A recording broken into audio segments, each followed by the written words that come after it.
Hi everyone, this is Liz with 143 Handmade, and I'm just going to do a quick little chat intro video for my crazy quilts.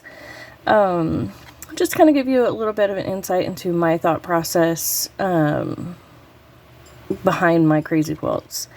Now, I don't do a huge amount of embroidery on my on the ones I'm actually going to use, but I would use the same technique if I was going to do one of the wall hanging type quilts, you know, that's heavily embellished with the buttons and the embroidery and all of that.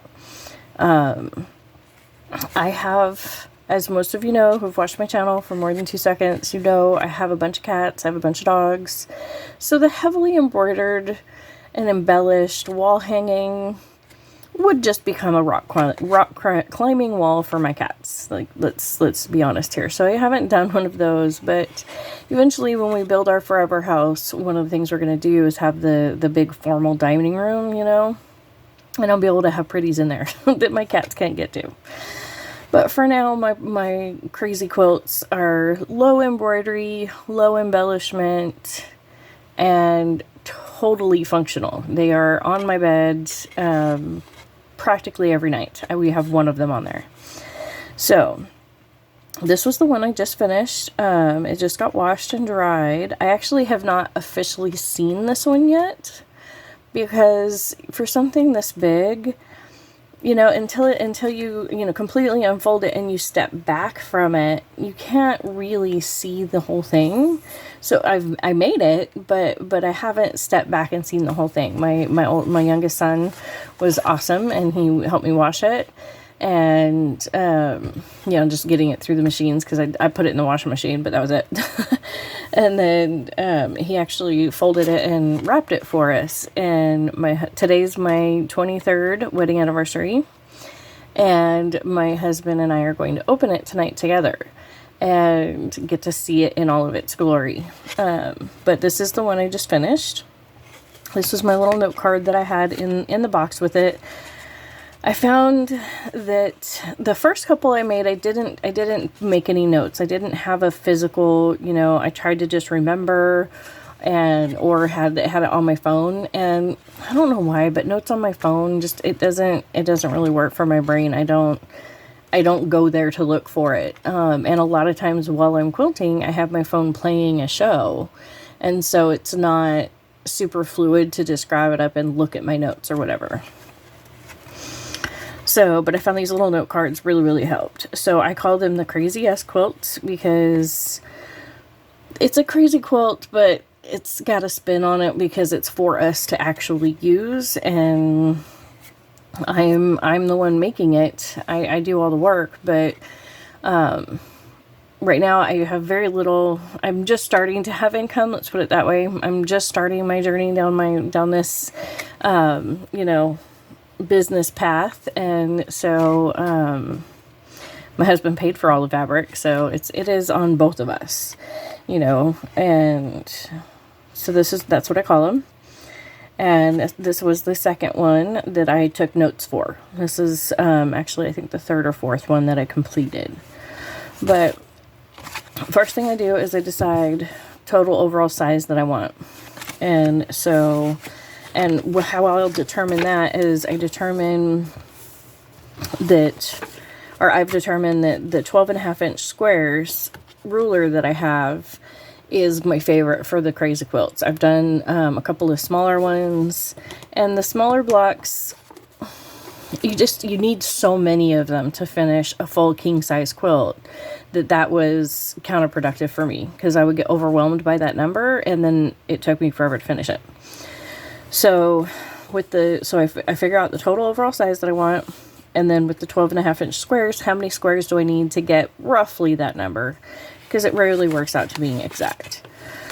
So this one, the number 3, the one that I'm about to start, and I'm going to do most of it with you guys. I'm not saying every single stitch will be on camera, but you'll come with me down the journey, on the path. This one is actually going to be a throw for, instead of a bedspread, it's going to be a throw. We have a pair of pink chairs, and as I said, we have a bunch of cats, and they've really not messed up the upholstery, but worn the upholstery. You can definitely tell that we have cats and that they like these chairs. But at the same time, it's not to the point where I feel the need to get them reupholstered yet. I am blessed with a mother-in-law who knows how to do upholstery, and so when they need upholstery, I hope to get her help to help show me how to do that. Although that's precision stuff, so I don't think I'll be able to do that. But, you know, we'll give it a try. But anyway, so I want to have a couple of throws that I can put on these chairs, because right now what I do when company comes over is I just grab whatever clean blankets I have and throw those over the chairs. And so I'd like to have a couple of dedicated throws for them.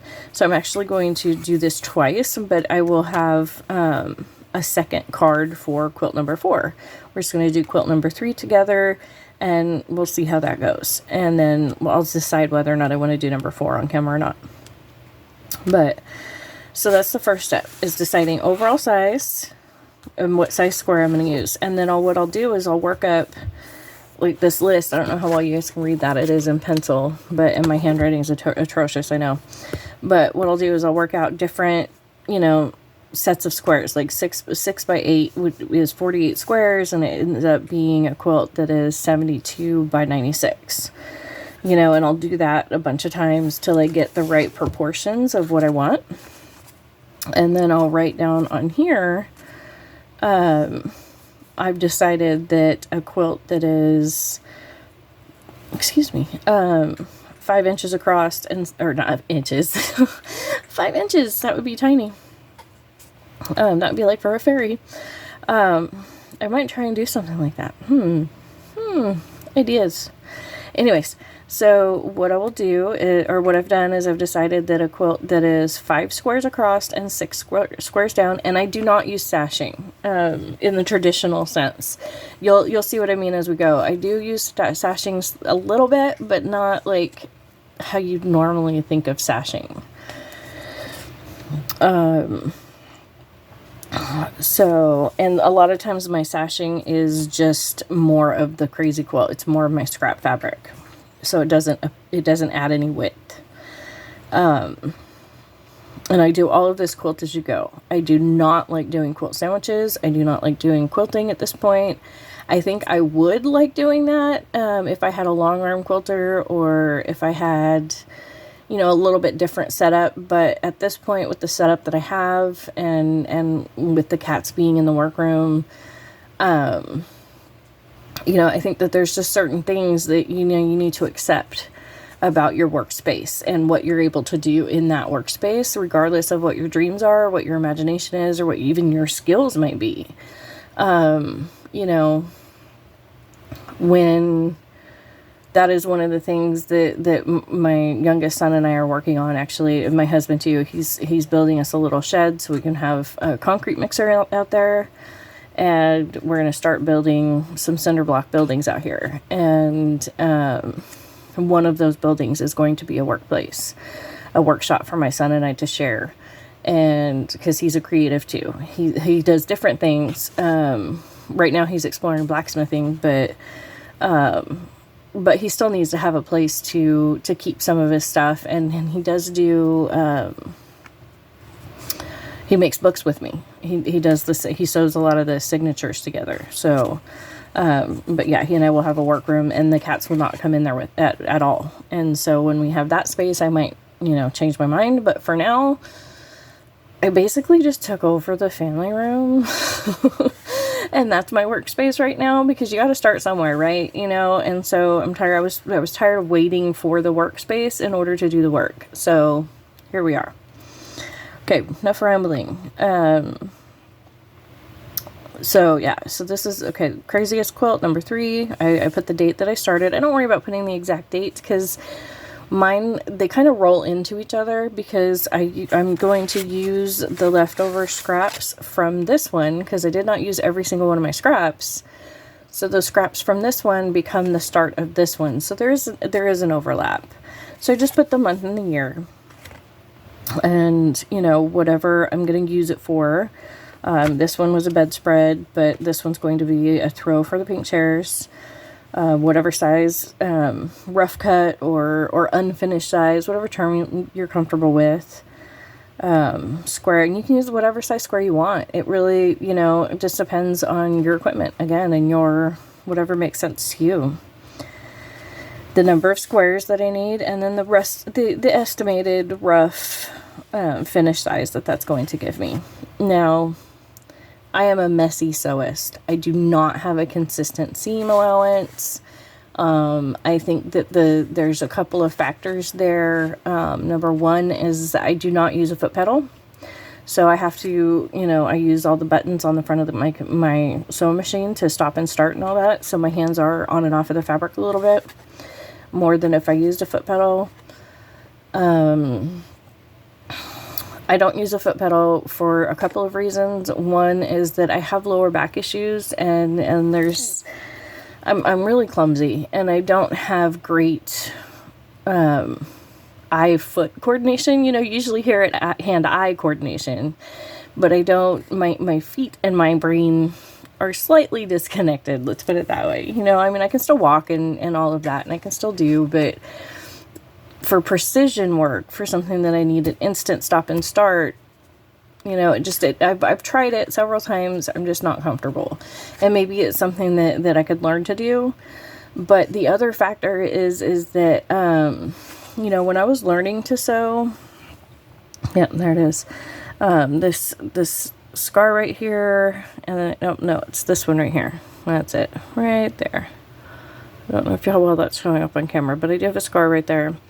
I sent a needle through my thumb when I was little, and when my grandma was trying to teach me to sew.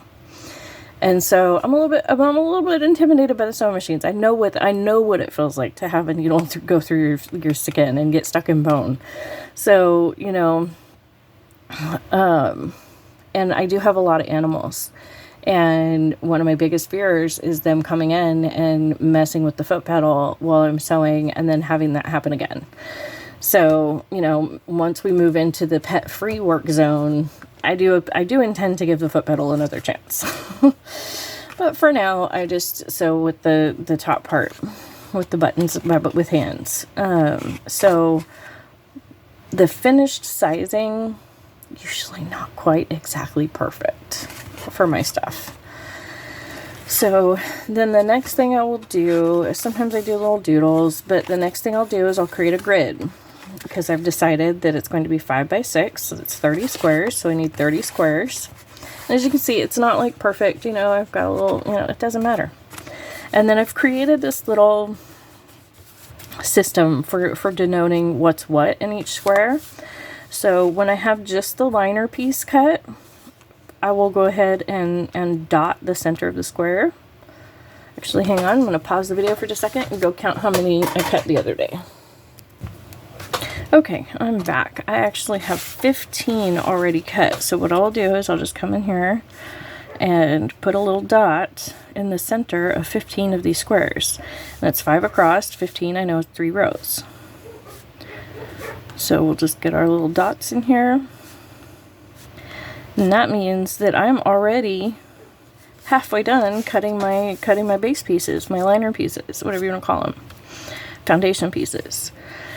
So I will easily have enough to finish, because I didn't even hardly scratch the surface of the scrap quilts, or not scrap quilts, scrap sheets that I have at the moment. So, but I have not done any of the sewing yet, because then the next step is to, you know, fill in that square. You'll see in the first genuine episode, not this intro, but the first genuine episode, how I cut the foundation pieces. And I draw a square on there, and so the next step is sewing, but then you have to go back and trim. So there's sewn but not trimmed, and then there's finished. So obviously I don't have any sewn or finished or any of that, so nothing else to note there. And then I'll just come in and I'll randomly, you know, put a date and various notes, you know, along the way that I might need or want. And so that is how I get started with my crazy quilts. Thank you so much. Don't forget to like and subscribe so you don't miss a thing.